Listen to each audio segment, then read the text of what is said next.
Perkara pidana nomor 1537 Pid B tahun 2016 Pengadilan Negeri Jakarta Utara yang bersidang di Gedung Jalan Gajah Mada 17 Jakarta Pusat dengan terdakwa Insinyur Basuki Cahayapurnama alias Ahok dibuka dan dinyatakan terbuka untuk umum. 13 Desember 2016, di tengah sorotan puluhan kamera, jutaan mata dan unjuk rasa yang lantang terdengar di ruang sidang perdana kasus dugaan penodaan agama dengan terdakwa Gubernur DKI Jakarta nonaktif Basuki Cahayapurnama atau Ahok dimulai.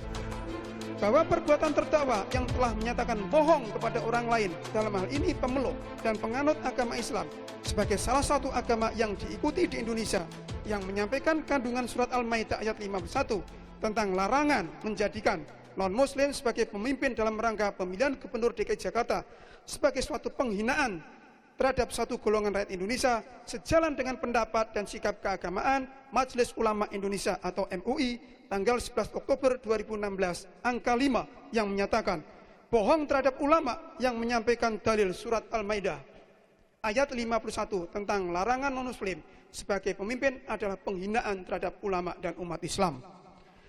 Perbuatan terdakwa Insinyur Basuki Cahayapurnama alias Ahok sebagaimana diatur dan diancam pidana dalam pasal 156 Kitab Undang-Undang Hukum Pidana. Saat mendengar dakwaan jaksa, Ahok yang biasa garang sempat meneteskan air mata. Ia tak terima didakwa sebagai penoda agama Islam, agama keluarga angkatnya. Saya seperti orang yang tidak tahu berterima kasih apabila saya tidak menghargai agama dan kitab suci orang tua dan kakak angkat saya yang Islamnya sangat taat. Saya sangat sedih. Saya dituduh menista agama Islam. Karena tuduhan itu sama saja dengan mengatakan saya menista orang tua angkat dan saudara-saudara angkat saya sendiri yang sangat saya sayangi. Usai menjalani sidang perdana kasus dugaan penodaan agama, Nana Riwayanti, sang kakak angkat, mencoba menenangkan Ahok. Ini terjadi di salah satu ruangan di Pengadilan Negeri Jakarta Utara. Seminggu kemudian, 20 Desember 2016, sidang kedua digelar dengan agenda mendengarkan tanggapan jaksa atas eksepsi atau keberatan Ahok. Sidang berlangsung singkat, hanya 1 jam saja. Dalam tanggapan yang dibacakan Jaksa Ali Mukartono, jaksa membantah tudingan dakwaan prematur oleh pihak Ahok, serta tudingan bahwa kasus ini dimajukan ke meja hijau karena tekanan massa. 27 Desember, giliran majelis hakim yang membacakan putusan sela di muka sidang. Pada sidang ketiga ini, majelis hakim tidak menerima keberatan yang disampaikan oleh Ahok dan kuasa hukumnya. Hakim menilai keberatan Ahok terhadap dakwaan jaksa tidak tepat.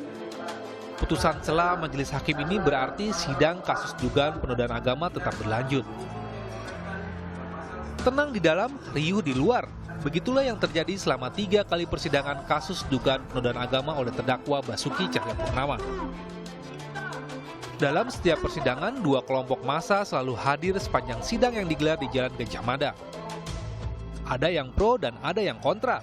Kemacetan di sekitar Pengadilan Jakarta Utara pun tak bisa dihindari. Untuk menjaga suasana tetap kondusif, pelaksanaan sidang keempat terdakwa Basuki Cahayapurnama tidak lagi digelar di Pengadilan Negeri Jakarta Utara. Lokasi yang menjadi ruang sidang nantinya akan berada di auditorium Gedung Kementerian Pertanian.